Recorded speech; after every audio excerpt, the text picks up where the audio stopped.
obi Igbo chiri nze chi ọzọ ndị ọma anyị na-anabata unu n'oge akụkọ ụwa nke taa bụ nke siri na Enyimba TV nke dị n'ala Aba steeti Abia.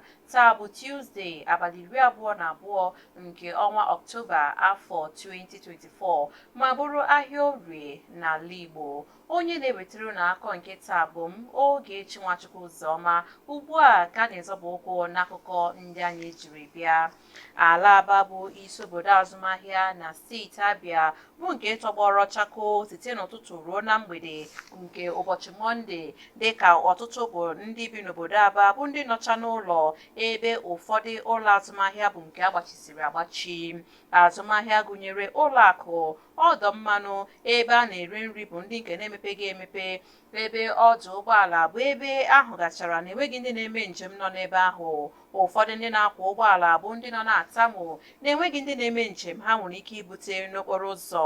Ụfọdụ ụzọ ndị gbapụtara ihe n'ala Aba dịka ụzọ Azikiwe, Mpaghara Park, ụzọ Aba Owerri Road, Osisi Ọma, Ngwa Road, Pound Road, Ọkaigwe Road bụ nke nọchachakoo. Naanị ụfọdụ mmadụ nakwa ụgbọala ka ahụchara n'ebe ahụ. A chọpụtakwara na ụfọdụ ndị ọrụ oyibo bụ ndị na-abaghị ọrụ ụbọchị ahụ, mana otu ọ dị anatabeghị akụkọ ọgbaghara ọbụla maọbụ iyi ndụ egwu n'ụdị ọbụla n'ala Aba nakwa na gburugburu ya bụ nke dara jụụ, ebe ndị ọrụ nchekwa bụ ndị nọ na-eme ngagharị n'obodo maka ịmara ka ọnọdụ si na-aga. Ngalaba na-ahụ maka ikpe na steeti Abia na-agwa gọọmenti ka onye nkwado ka ngalaba ụlọọrụ na-ahụ maka ikpe kwụrụ na nke onwe ya n'ihe eji ego eme. Nke a bụ dịka onyeisi ọkaikpe nke steeti, ọkaikpe Lilian Abayi siri kwuo n'oge mgbape nke ọgbakọ otu jikọtara ndị ọkaiwu n'ala Naịjirịa nke afọ 2024 banyere 2025. Ọ rụrụ aka gbasara ụfọdụ ihe ịma aka n'ihu nke ngalaba ụlọikpe na-agabiga, nke gụnyere oke njupụta akwụkwọ ikpe ndị a na-egbu oge ikpe na dịka ngalaba gọọmenti nke atọ a siri kwuo. Ọkaikpe Abayi nwere nkwenye n'ịkwụrụ n'ụkwụ nke onwe ya n'ihe eji ego eme na ihe ịma aka n'ihu akụrụngwa ndị na-erughị otu a chọrọ, enweghị ego ndị eji eme ihe otu dị mma nakwa ihe ndị ọzọ ga-abụ akụkọ nke gaferelanụ. Anyị ka na-agakwa n'iru n'ịgụkọ ka esi enye ọkụ latrik n'ala Aba. N'oge a anyị chọpụtara gbasara nchegbu ndị na-azụ ahịa n'ogbe Victoria nke dị na mpaghara Ngwa Road bụ ndị na-agabiga oke itiri n'ọnwa ole na ole ugbu a n'ihi enweghị ọkụ latrik. Ụfọdụ ndị nwere ụlọ azụmahịa kwuru na enweghị ọkụ latrik na-akpa aka ọjọọ na azụmahịa ha ma na-amagide ha ị na-eji ụfọdụ uru ahịa ha na-agba mmanụ patrol. Mgbe ụfọdụ ha na-akpọkọ oku ka ụlọ ọrụ na-enye ọkụ latrik mee ngwa ngwa ịbata na ya bụ okwu ma weta ogbugbo mkpa nyere ihe mekọtara enweghị ọkụ latrik n'ogbe ahụ. Ndị uwe ojii na steeti Anambra eboola ndị ezinụlọ egburu ndị nke ha site n'aka ndị oji egbe akpa ike n'obodo Nimbo ebubo na ha na-akụnyere nchọpụta ndị nke ha na-eme ụkwụ. Ọnụ na-ekwuru ndị uwe ojii na steeti Anambra bụ Tochukwu Ikenga kpughere nke a ma mee ka o rute Enyimba TV aka. Opekata mpe mmadụ 10 ka egburu na Sọnde mgbe ndị oji egbe wakporo obodo Nimbo nke dị n'ọchịchị kansụl Ọka Saụt nke steeti ahụ. Mwakpo a bụ nke mere n'otu mmemme omenala nke a kpọrọ ọnwa asaa. Na nkwupụta ya, Maazị Ikenga, onye SP ndị uwe ojii, kwuru na obi adịghị ndị uwe ojii mma na ezinụlọ ndị a egburu ndị nke ha bụ ndị na-ekpuchinụ ihe ịgba akaebe ekwesịrị iji arụ ọrụ na ozi ndị kwesịrị ekwesị irute ụlọọrụ ndị uwe ojii aka, ụgwanụ nke ekwesịrị iji mee nchọnchọ ndị kwesịrị ekwesị, mana nke a bụ nke ha bịara na-akụnye ụkwụ na ya.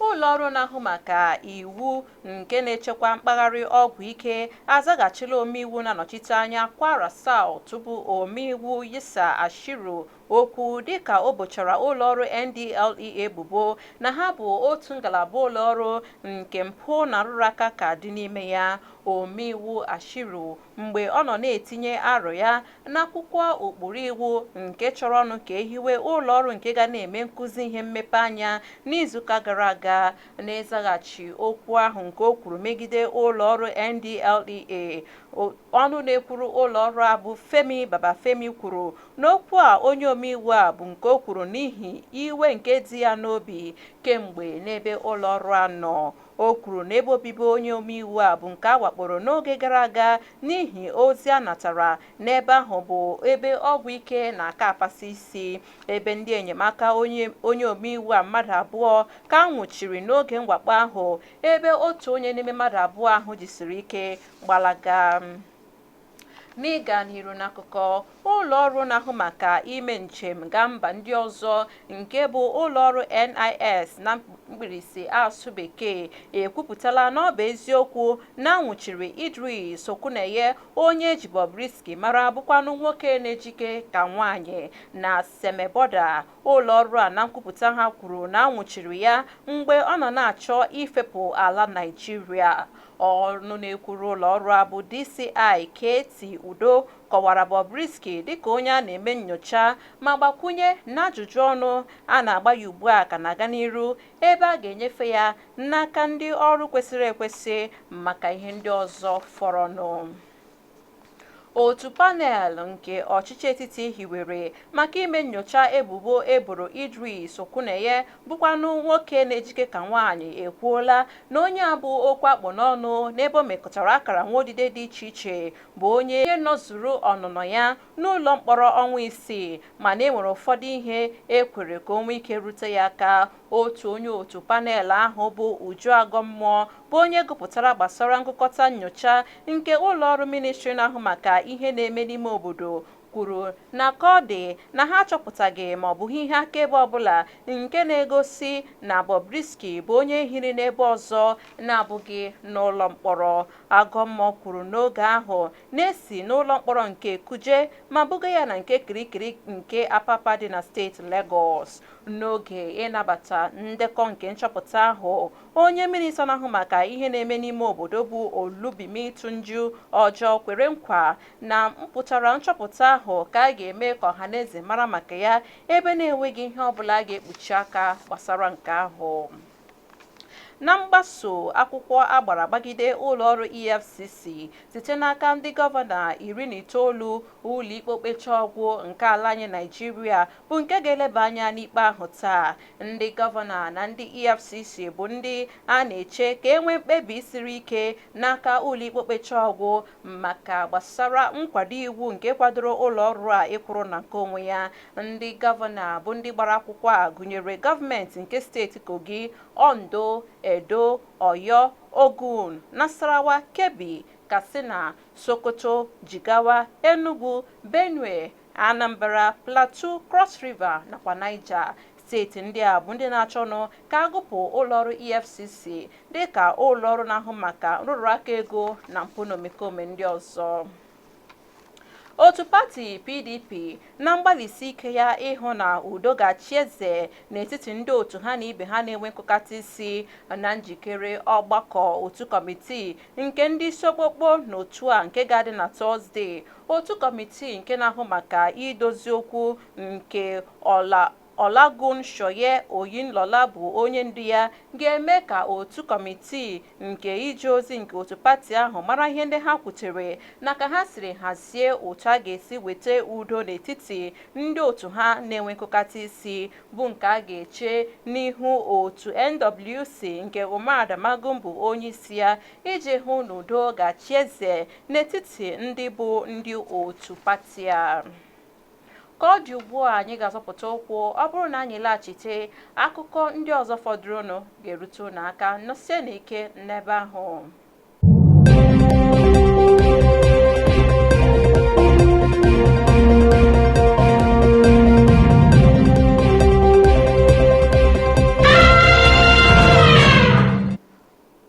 Ndị ọma, ugbu a ka anyị gaa n'akụkọ azụmahịa. Naịjirịa na-etufu ihe dịka ijeri $3 kwa afọ n'aka ndị mba ofesi na-arụpụta akwa Ankara, dịka onye minista na-ahụ maka ọdịnala na nkewapụta ihe nlereanya si mee ka amara n'okwu ya n'ọgbakọ nke Creative African Nexus Weekend nke afọ 2024 kpughere ma kpọkuo oku ka emee ngwa ngwa ma hụ na a ga-ewugharị ngalaba na-arụpụta akwa ma wedata aka isi mba ndị ọzọ were na-ebubata akwa ndị a. Onye minista onye kwupụtara mkpa ọ dị na a ga-akwado ụlọ ọrụ ndị na-arụpụta akwa enwe n'ala Naịjirịa ka ha na-arụpụta akwa ndị dịka Ankara, Adire, Kente, Bogalan, bụ nke ọ kọwara na a ga-esite na nke ahụ ma mara na ọ bụ ejirimara ndị nke mba Afrịka. A ga-esikwa na nke ahụ kewapụta ọrụ nakwa inweta uru ndị ọzọ na mba Afrịka gbaa gburugburu.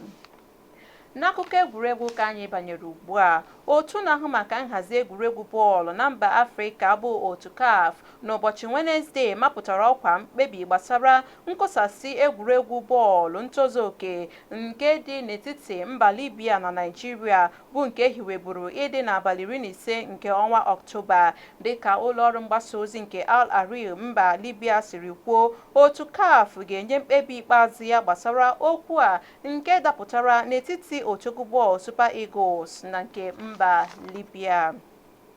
Ka anyị gaa n'akụkọ nke fọdụrụnụ. Otu na-achụ nta maka nnwere onwe ala Biafra nke bụ Ipob agọnarịla n'enweghị mgbe ha nyere n'abalị 21 nakwa n'abalị 22 nke ọnwa Ọktoba afọ 2024 na mpaghara ala Igbo niile. Otu a bụ ndị kwurunụ na mgbe ọbụla ha chọrọ itinye iwu onye nọrọ n'ụlọ na ha na-eme ka o doo ọhaneze anya maka nke ahụ ma gbaa ọhaneze ume ka ha leghara anya iwu ndị dị otu ahụ sitere n'aka ndị omekome chọrọ ịkụnyere okwu n'atụmatụ nke Ipob na-atụ. Nke a bụ nke sitere na nkwupụta onye odeakwụkwọ ọhaneze nakwa nke mgbasa ozi nke otu Ipob bụ Comrade Emma Powerful. Ụfọdụ ụzọ ndị gbapụtara ihe dịka ụzọ awara Aba Port Harcourt Road, ụzọ abụọ Owerri Road bụ nke gbachisiri agbachisi ma gbaa chakoo, ebe ụfọdụ ụlọ akwụkwọ, ụlọ akụ, ahịa nakwa azụmahịa ndị ọzọ